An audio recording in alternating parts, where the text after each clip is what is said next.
Namaskar. This is Deepak Rath. I welcome you all to the digital media of Uday India.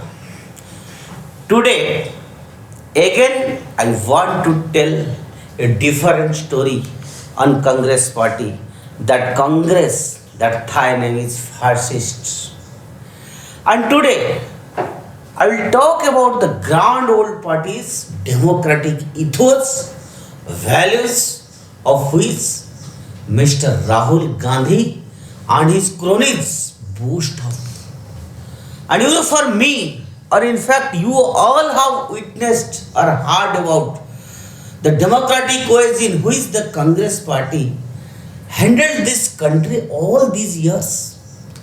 And Congress leaders, they have embarked on Bharat Todo. I mean, Bharat Jodo Yatra. But it will turn into votes or not. That is a matter of question. And let us rest it to public. Let's not deviate from the main issue that today I want to highlight. I want to remind you, all my viewers, that a few days back, when both Rahul Gandhi and Sonia Gandhi were asked to present before ED office for questioning, I know the whole country has witnessed what has happened. See, this was a due process of law, but the way the Congress party reacted with dharna, gharaving all the ED offices, creating violence, and the worst part was making the people's life miserable. And it made people wonder, and why Rahul Gandhi and Sonia Gandhi are above the law of the land. Why so? Well, I know this is not first time that the Congress and its members, they all have rejected to such actions, and many times, not once.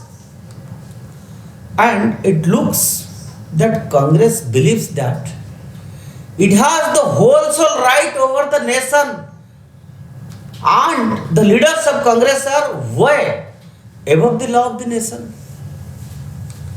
People in India remember the famous emergency, and I repeat, emergency, and that was imposed by this Democratic Party that is called Indian National Congress. But they either never remember or have been made to forget one incident that happened after the emergency. That shows the true color of the Congress and the reason why Rahul Gandhi believes in the politics of disruption and violence. And disruption and violence when they are in opposition. I must remember you all the viewers that on December 14, 1978, an Indian Airlines flight IC410 from Calcutta to Lucknow was hijacked. I know by two people. One is Bholanath Pandey and other was Devendra Pandey in 1978. I must tell you that there were 132 passengers on board, and these two people demanded, you will be surprised to know whom. They demanded to release the former Prime Minister of India, that is Srimati Indira Gandhi, who was in jail after the emergency. They wanted that all the criminal cases against Indira Gandhi and her son Sanjay Gandhi to be withdrawn. These two men used fake kid toys as guns to take over the plane, and They forced the pilot to land the plane in Banaras. And hours later, the father of the both accused spoke through a wireless phone and talked some sense into them. And finally, they agreed to surrender. Now, people may say that the hijacking is a normal tactic of terrorists. But here is the catch.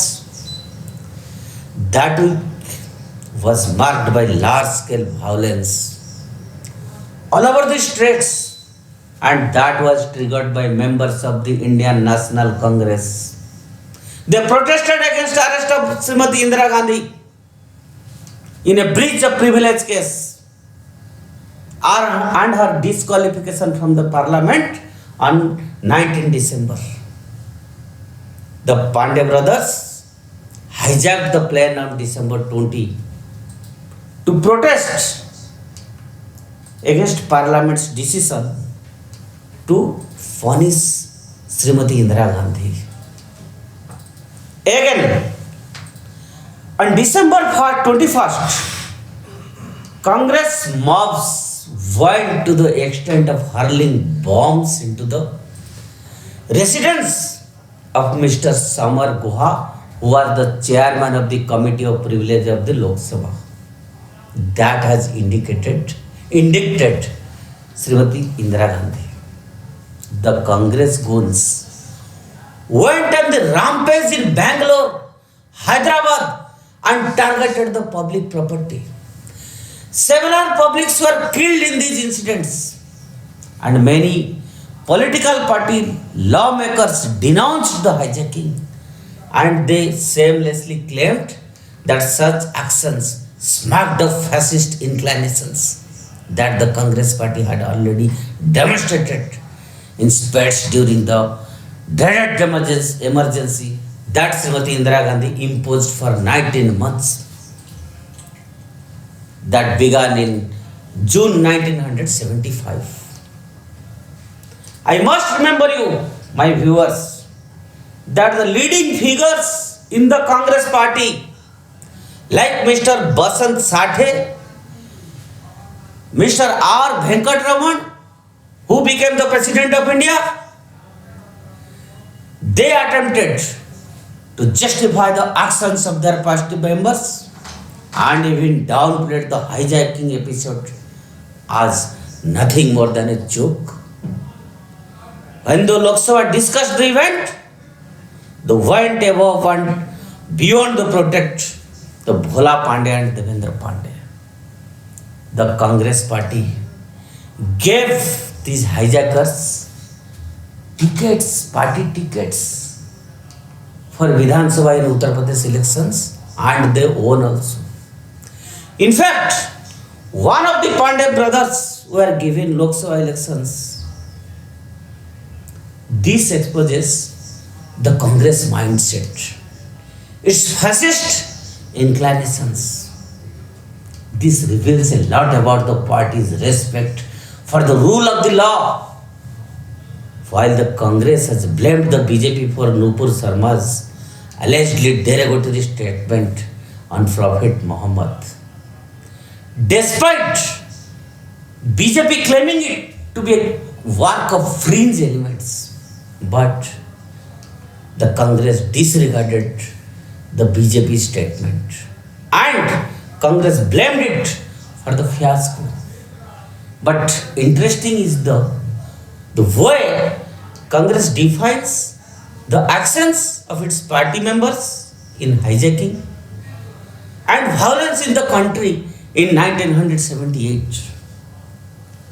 After the near shameful justification of countrywide violence, including the hijacking incident, Mr. Venkatraman claimed in the parliament that the Congress working committee had passed a resolution condemning violence. However, double quote, if in spite of the resolution, certain people take to certain measures, it is not because of the bidding, it is in spite of it. End of the double quote. Therefore, he claimed the Congress party was not to blame. He then went on to claim that there are always recalcitrant and intransigent elements in every party. There are always extreme elements in every party, and extreme elements cannot be shown or brought up as an argument for condemning party as a whole. Now, I want to ask our viewers that why the Congress party, the grand old party, who always claims that here is a party who has got the maximum democracy, internal democracy, and who always follows law of the land, but the reality is not that. I have given you many examples here how the Congress party has never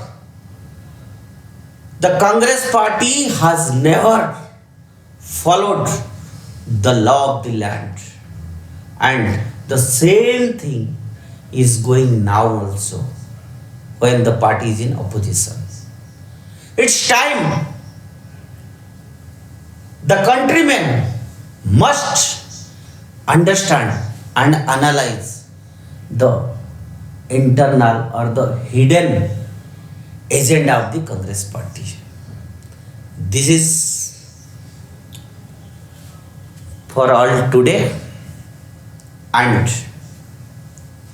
I request you all to kindly give your valuable opinion, and if you really like our discussions, interviews,